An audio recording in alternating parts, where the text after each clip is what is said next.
Ganong doon na mga paglutos. Buwi pa sa tanas makisuna. Namasin pa siya o galabtik pang iyang ikog. Gusto siyang doon ay malabtikan nga iyang mauban dito sa impyerno. Unang gutay kinaiyaw sa makisunan hari-hari yun. Dili gyud ta kadtog langit magisunan. Kay si Lucifer nga garbuso gihagbong si Yuta nya maging garbuso pa ta. We have that enemy nga di nato mabuntog sa atong kaglingong gahom. Kay espiritu siya magisunan nga pwedeng mosunod sa utok sa tao aron ang tao mudaot, masuko, magdumot, mupatay. Musulod po siya kasing-kasing magkaisunan aron ang tao kahi bisag unsa og badlong dili mo tuo. Mutuman gyud sa iyang kaugalingong gusto ug dili gyud siya maminaw sa pulong sa Ginoo.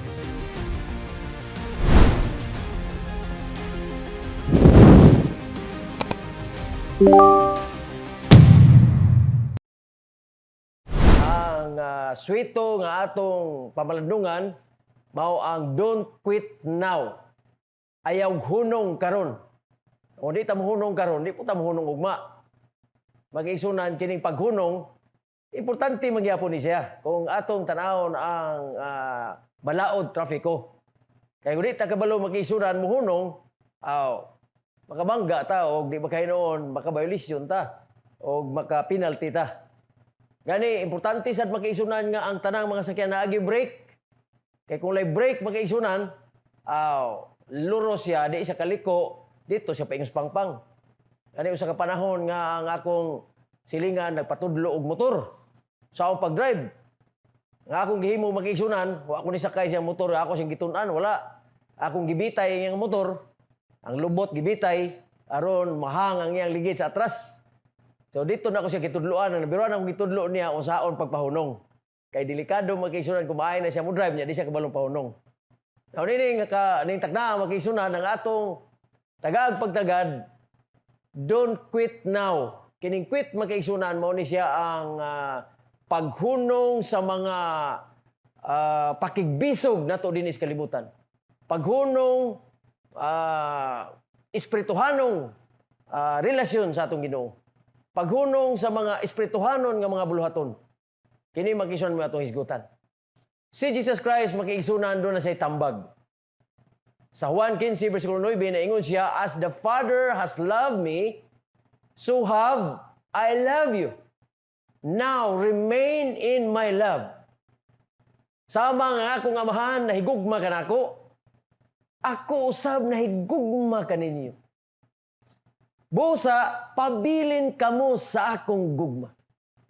Kung mag-isgot ang gugma, mag-iksunan mo ni siya ang nagband, taliwala sa babaeng lalaki. Mga bitaw, mag-iksunan nga si iba, gikuha sa gusok. Kaya walay laing bukog nga pinakaduol sa kasing-kasing mag-iksunan, dili bukog sa kamot, dili bukog sa tiil, kung dili bukog ganaa sa atong gusok. So dito gikuha, sumalas pa lang kasulatan, ang babae sa gusok mismo sa lalaki. Kay duol siya sa kasing-kasing. Kaya kasing-kasing mag-isunan, nagsimbolo siya og gugma. Sa diha mag-isunan nga babae lalaki di na magkigugma ay, bisan sa papel, doon na sila'y lisensya nga nag-usa sila di sa salag sa kaminyoon. Kung mawala na gani magkaigsunan ang pabilin nga gugma, buak gid ang relasyon magkaigsunan. Kung mabuak ng relasyon sama kini sa usa ka tibod. Ang tibod magkaigsunan kung mabuak na kini, di na gini siya ma-wielding. Di na gini mo mabasa pagbalik pa magkaigsunan, kaya aron nga buhatan siya bago. Magkuha na gyud tag bag-ong lapok, maghimo na sagmas minasa aya maghimo ang bag-ong tibod. Muna delikado magkaigsunan kung ang gugma mabuak. Kay mabuak ang relasyon. Kung nanay laing gigugma magkaigsunan na babae, na po laing gigugma lalaki, wa na mahimo ng duha ka binuhat magkaigsunan. Mosunod gina sila sa ilang gugma. Gusto ni Ginoong Hesus magkaigsunan nga magpabilin ta diha sa iyang gugma. That our relationship with God magkaigsunan nabugkos kini pinagi sa gugma. So that, ningon si Jesus Christ, remain in my love. Meaning to say, padayon ka sa paghigugma nako. Ayaw balibari ang akong gugma. Ayaw na paghigugma lain pang hinigugma. Remain in my love. Mo na giingon ni Jesus Christ magkaigsunan. Now, sa diyan ay gugma ta kay Jesus Christ, ang atong matag adlaw ginbuhaton paghimaya ra gyud sa atong gigugma. Just like ang husband magkaigsunan, sa diha nga maningkamot manginabuhi siya kada adlaw, ang iyang inspirasyon didto siyang gugma siyang asawa, gugma sa mga kabataan, gugma siyang pamilya. Samtang kita gabuhat niya na magkaigsunan, na ingon ang Galacia Kapitulo 6, versikulo 9, Galatians chapter 6, verse 9, let us not become weary in doing good. Dili kita ang ayan kapuyan sa paghimog maayo. For at the proper time, we will reap a harvest if we do not give up. Now, diya kang Jesus Christ, mag-isyon na ingon siya, remain in my love. Diya po mag-isyon sa latan ni San Pablo, na ingon po siya, do not give up. Ayaw hunong sa paghimog maayo. Posible mag-isyon ng hunong ta paghimog dautan, basta mohunong na ganita paghimog dautan, usa na may sunod himuna na. Sugod na po taghimog maayo. O kanang paghimog maayo mag-isunan, dili gyud ta kapuyon. Let us not become weary. Ngano mag-isunan, makadawat kita og ginansya og harvest pag-ani.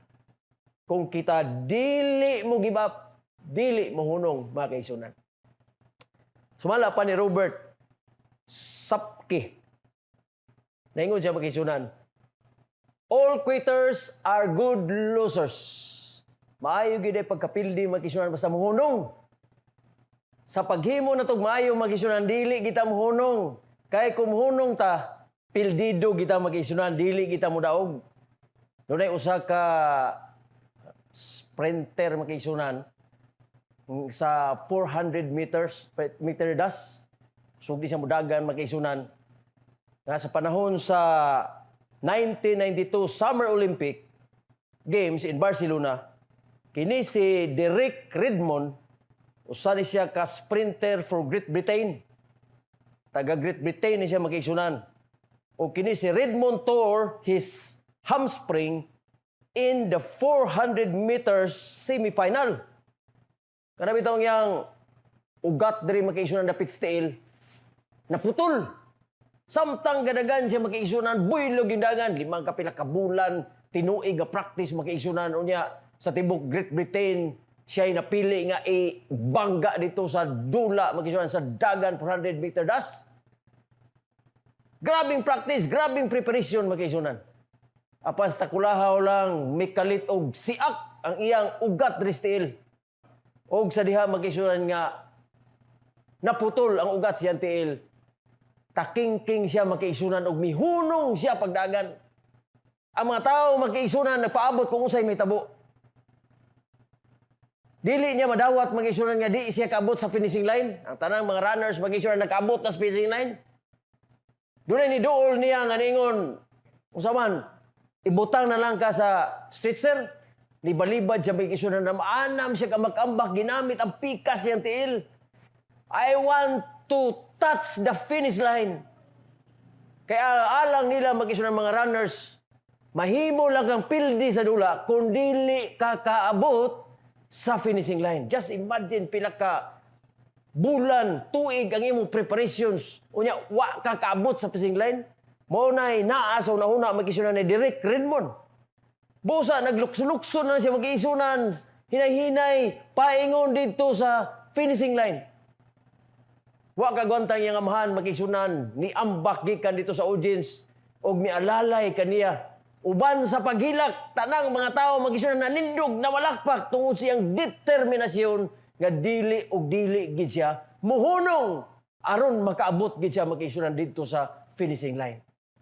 Winners never quit and quitters never win. Mo na ito timanan makisunan samtang kita nangalagad sa atong Ginoo tungod makisunan kay ang Dios di manggani muhunong sa pag-umol nato. Wa manggani siya muhunong makisunan sa pasaylo sa atong mga kalapasan. Wa siya muhunong makisunan siyang saad nga kita dalon gikan dinis kalibutan paingon dito sa langit.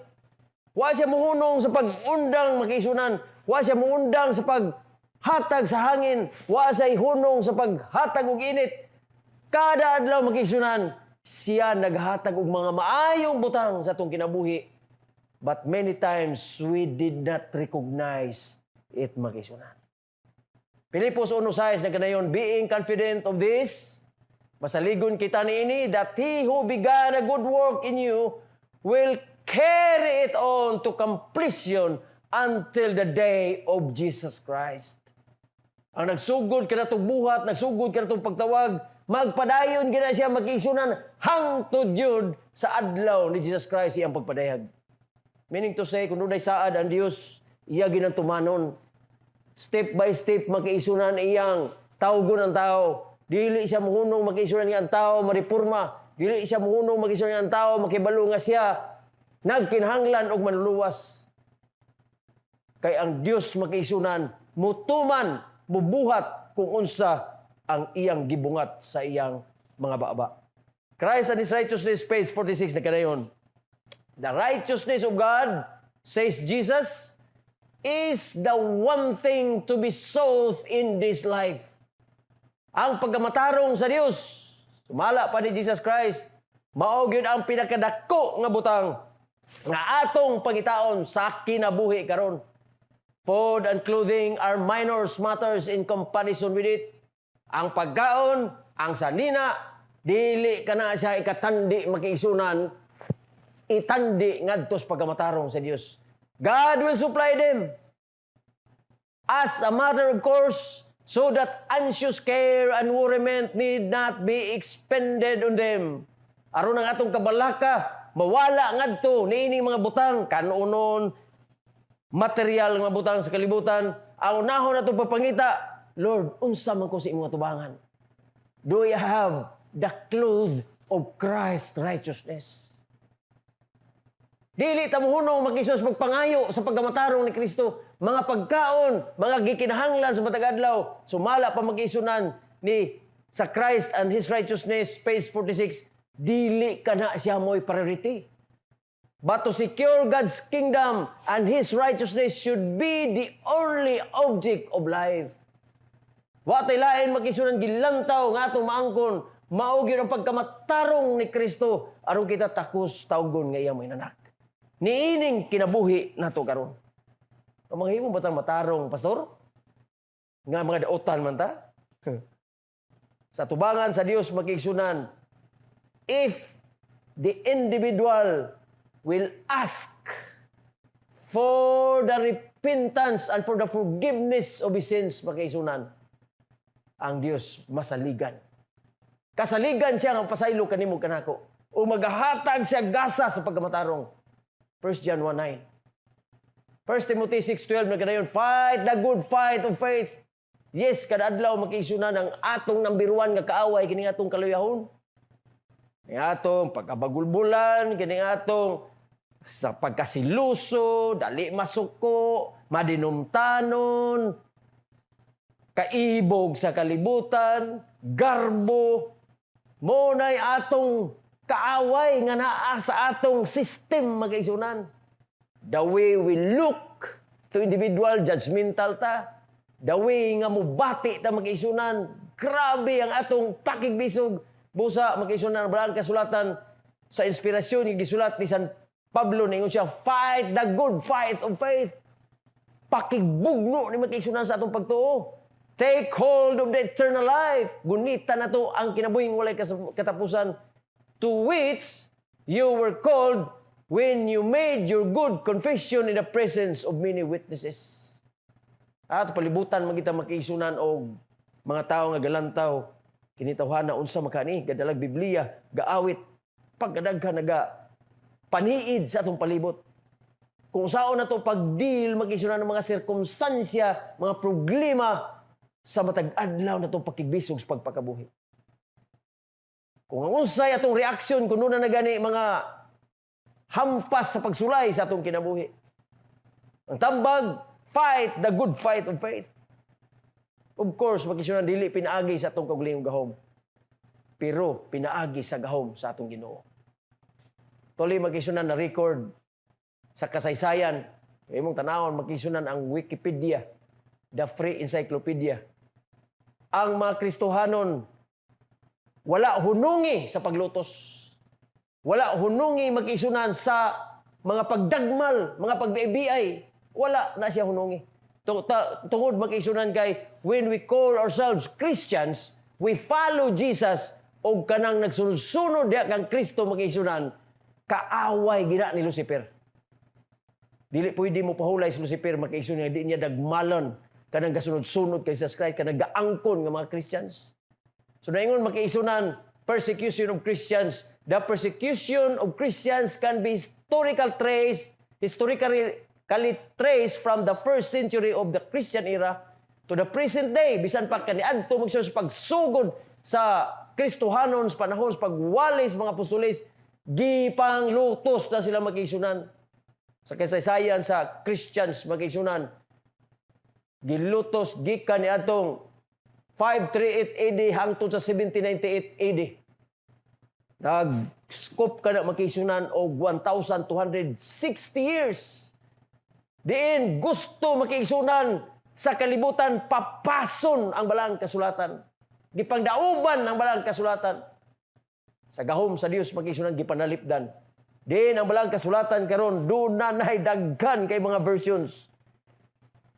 Pulong sa Dios makisunan dili o dili mapapas. God never stop protecting His words, mga kaisunan. Kay niya din ang pagpaybalo siyang gugma, pagpaybalo siyang sakripisyo, pagpaybalo siyang plano, pagpaybalo sa walay katapusan nga kinabuhi, o niya diri ang grasya sa Dios nga kung ang tao mo duol sa pagpangayog pasayloon gayon sa Dios. Christian missionaries and converts to Christianity have both been targeted for persecution. Sintro kini makisunan sa paglutos. Sometimes to the point of being martyred for their faith. Gimpapatay makisunan alang og tungod silang pagtukan sa Christ ever since the emergence of Christianity. Bisan pa didto sa pagbuto makisunan sa Kristyanismo, gilutos na mga apostoles, gilutos makisunan ng mga forefathers, gilutos makisunan mga reformers. Dili po ta may bulong nga hangtod karon ang mga Christian makisunan ginapanglutos. Apan, wala sila mahadlok magkaisunan. They proclaim their conviction. They proclaim and demonstrate their faith. Ilang gipadayag ang ilang conviction, ang ilang dedikasyon, ang ilang pagtuo ngadto sa Ginoo bisan diha sila sa bi magkaisunan sa kamatayon. Kung gilutos ka karon magkaisunan sa imong pag-alagad sa kang Ginoong Hesus, iyak ka ni Ginoong Hesus. Pero wala nimo mabatyagi ang paglutos, magkisang pagbaybay, wala nimo mabatyagi ang panagbugno sa pagtuo. Nahadlo ko makison nga wala ta kang Ginoong Hesus. Ang diha lang kang Ginoong Hesus makisunan makasugamak og kinabuhing walay katapusan. Pagkabanhaw in the first resurrection. Pagig-uban kan sa Christ didto sa langit ng palasyo sa iyang gingrian sa walay katapusan. Busa nagkinahanglan ta magkaisunan og walay hunong nga pakigduol ngadto sa Ginoo. Don't quit. Now, according to the United States Commission on International Religious Freedoms 2020 nga report magkaisunan nag-ingon, Christians in Burma, China, Eritrea, India, Iran, Nigeria, North Korea, Pakistan, Russia, Saudi Arabia, Syria, and Vietnam are persecuted even up to this moment. Wala sa tagay magkisunan og kagawasan sa pagsimba, kagawasan sa pagwali, kagawasan sa pag-apod-apod og mga balasahon. Salamat na magkisunan sa Pilipinas kay we are safe. Kung watag permit, wali, go ahead. Labi nagparinti na to ang kapitan, parinti na to ang mayor, kumpare na to ang kapitan, kumpare na to ang mayor. Free kaya itong pagsimba, magsabi walay mutugaw, maadto ta simbahan, maadto tas mga balay, tuk-tuk. Pare, mari, sir, ma'am, can we have time studying the scripture, studying the Bible? Walay mulutos ni mga pulis o kinsa pa niya magsabi because we are in the free country. Religious freedom. Pero dito ka nakapuyos, China, Burma, Eritrea, India, Iran, Nigeria, North Korea, Pakistan, Russia, Saudi Arabia, ubang mga bahin ni magkisunan, Syria and Vietnam. Dunay mga paglutos dito makisunan. Pero pasalamat ang Christians na kapadayon sa pagpangalagad. They never quit magkaigsunan kay ilang nailhan ng ilang Ginoo. Kay Ginoo sa buwasan muhunong sa pagpadasig. Nganong doon na maging mga paglutos. Buhi pa ang Satanas magkaigsunan. Namasin pa siya o galabtik pang iyang ikog. Gusto siyang doon ay malabtikan nga iyang mauban dito sa impyerno. Revelation chapter 12 verse 17 na ganayon. Then the dragon, kisa kining dragon, pinadayag 20 magkisunan, uno pa sa 3, karaang serpente, nga mao ang yawa. Gikan sa langit, gihagbong paingon di sa yuta, tungod sa garbo. I want to be like God. Ingon siya siyang kasing-kasing o siyang una-una. I want to establish my own kingdom. Ug iya kining giangko ni kalibutan nga iya. Pasalamat sa Dios magkaigsunan nga nagpaubos siyang kagalingon, bali sa batasan ni Lucifer. Doon na magutay kinaiya usay magkisunan nga hari-harion. Nga itong garbo magkisunan nga naukanaw. Dili gyud ta kadtog langit magkisunan. Kay si Lucifer nga garbuso, gihagbong si yuta. Nya maging garbuso pa ta. Di kita kadtog langit. And the dragon was enraged at the woman. Yung woman magkisunan, baluan na to. Nga nag-symbolize ni magkisunan og iglesia. And went off to wage war against the rest of her offspring. Membro sa iglesia magkisunan. Nagsunod-sunod kay Jesus Christ. Sila mga offsprings magkisunan. Kinsay ginagugod ni Lucifer? Kanang nagbaton magkisunan og ngalan nga nagsunod sa iyang kasuguan. Those who keep God's commands and hold fast their testimony about Jesus. Of course, magkisunan, ang Biblia, mao ni siya ang book of all books. Ngano gitawag siya book of all books? Niya dirang history kung giunsa pagtukod ang atong kalibutan. History.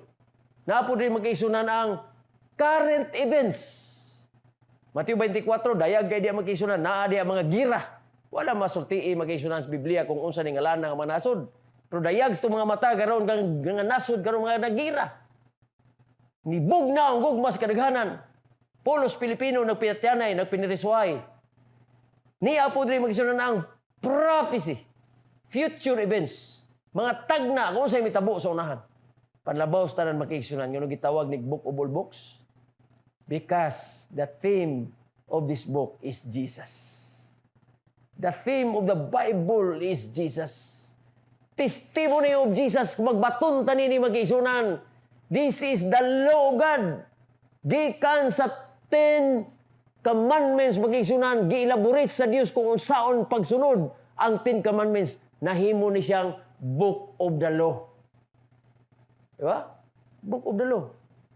Wala man gud sa Biblia magsunan nga ingon nga ayaw pag may mga sala magkaisunan nga wala sa Biblia, dili mo basas na pulo ka sugo. Panalitan, ayaw pagpagarbo. Wala man na des na pulo ka sugo. Pero na pulo ka sugo magkaisunan na divide nga tos duha, gugma sa Dios o gugma sa tao. Kung magpagarbo ta magkaisunan dili kita mo pasaylo sa ato isig katao nga nakasala sa ato kay nakautang siya, di kita mo pasaylo niya magsubsag di na gid kabayad. Na ata magkaisunan na fall sa gugma ngadto sa isig katao. Kaya ang prinsipyo magkaisunan sa balang kasulatan, gisubli-subli magkaisunan, nga gi-elaborate o gi-specify ang pagtuman sa kabubuton sa Dios. And that is the Bible. Magbaton tanin ni magkaisunan, we have the testimony of Jesus. Kaya ang Biblia nagpamatuod kini mahitungod kang Kristo. Tapos sa atong kinabuhi magkaisunan, mapamatud-an ba nato sa kinabuhi nga na si Kristo? Sa atong inadlaw nga pagkinabuhi magkaisunan, makita ba si Kristo sa kinabuhi? Can we have the testimony to other people that we have Jesus in our lives? Kung wala na siya magkaisunan, basig ang testimony nga nakita sa atong silingan, testimony nga makita magkaisunan mo si Satanas. We have that enemy nga di na mabuntog sa atong kaglingong gahom. Kay espiritu siya magkaisunan nga pwedeng musunod sa utok sa tao, aron ang tao mudaot, masuko, magdumot, mupatay. Musulod po siya kasing-kasing magkaisunan aron ang tao gahi bisag unsa og badlong dili mo tuo. mutuman gyud sa iyang kaugalingong gusto ug dili gid siya maminaw sa pulong sa Ginoo. We belong makaisunan sa atong Ginoo by virtue nga kita giumol gikan sa bug sa yuta sa mga kamot gyud mismo sa Dios. By virtue makaisunan nga nagdupa si Kristo sa krus. But dili siya mupugos kung dili ta muuban ngadto kaniya. Apan sa panahon nga muuban tangad to kaniya, we belong to a certain church, a certain body, symbolizes a woman makisunan nga ang rumbo ni Satanas para niini nga iglesia. Awhag makisunan ang balang kasulatan.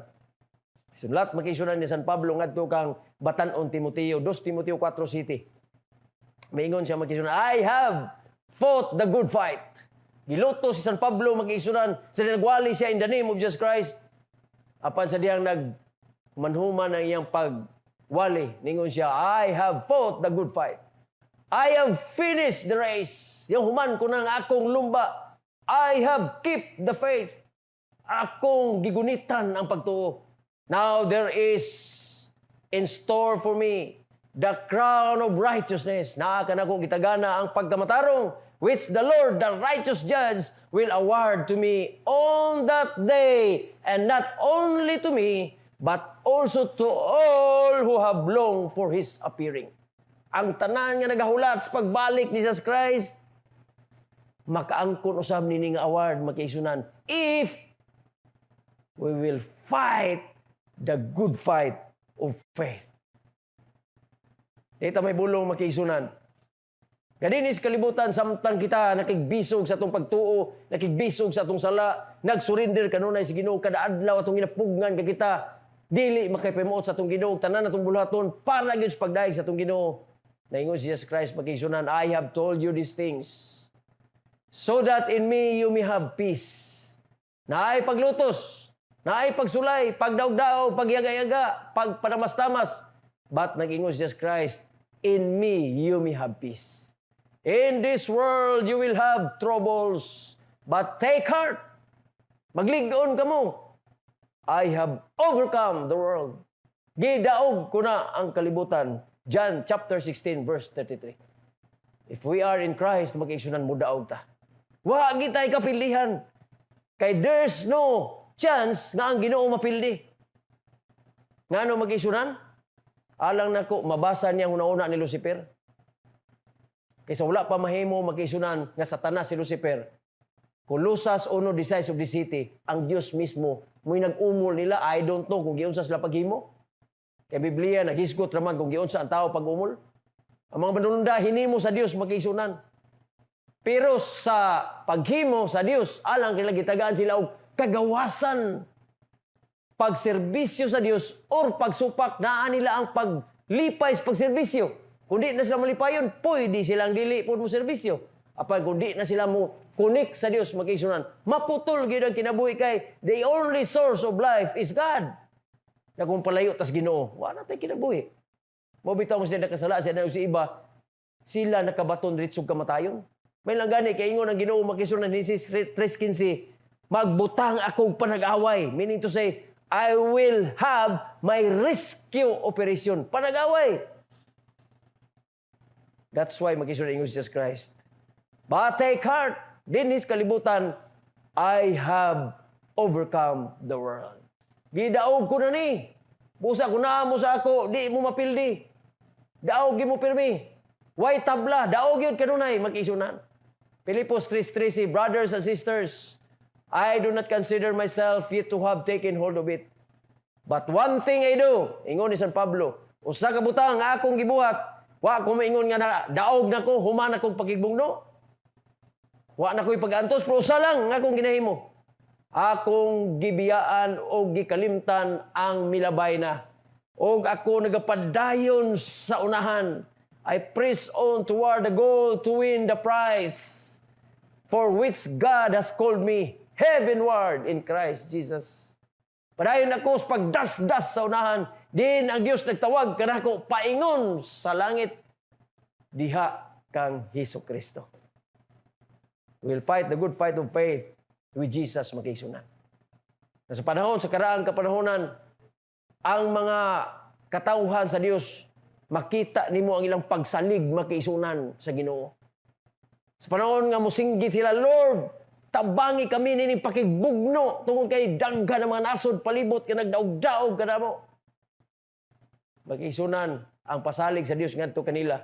Hangtod sa atong kapanahonan karon, 2 Kronikas Kapitulo 20, versikulo 15. Do not be afraid or discouraged because of this vast army. Ayaw kamog hadlok ug kabalaka, nining baga kayo nga mga kaway. For the battle is not yours, but God's. Dili kana mao inyong gira. Ako kanang gubat, the battle belongs to the Lord. May mga pagsulay kita makiigsunan sa atong kinabuhi, balatian, relasyon, kalisod, paglutos, pagbiay, way trabaho, atay income, daghang gid problema, sulod sa atong nauna, gibiyaan ta sa atong mga minals kinabuhi, gitalikdan tas bana, gitalikdan sa asawa, mga kabataan wa na magtagad. Iduol na sa Ginoo. Kay kana nga gira dili imo. The battle belongs to the Lord. Don't quit to ask, to pray, to submit, to surrender it to the Lord. Ingon si Moses makiigsunan sa panahon nga sila migawas gikan sa Egypto paingon unta sa yutang saad. Ano mo kog unta? Wa mo gud makaabot dito sa yutan ng saad makiigsunan si Moses. However, makiigsunan ni abot sa dito sa langit ng saad. Niuna siya sa langit kauban ni Elias. Mangos panahon nga Jesus Christ ni as kalibutan, gipadala si Moses ug si Elias aron padasig kang Ginoong Hesus, pag-comfort kang Ginoong Hesus nga sa kalibutan, grabing pag-antos nagian ni Moses ug ni Elias. Paglutos, magkalilisang. Sa diha, makiisunan giingnan sa Ginoo, okay, larga na mo. Naingon si Moses, makiisunan. Then Moses said to him, if your presence does not go with us, do not send us up from here. Ayaw mi ipalakaw kung ang imong presensya wala kanamo. Each day, makiisunan, we need the presence of God. It is only because of the presence of God that we cannot quit, that we can move on, that we can move forward, makiisunan, because of the presence of God. No? Saan man nato, pastor, sa pag-angkon sa presensya sa Dios.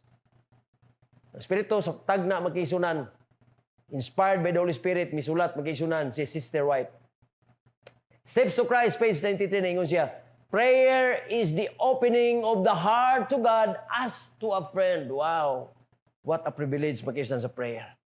Pag-abli sa itong kasing-kasing atos itong Ginoo, sama siya sa atong higala.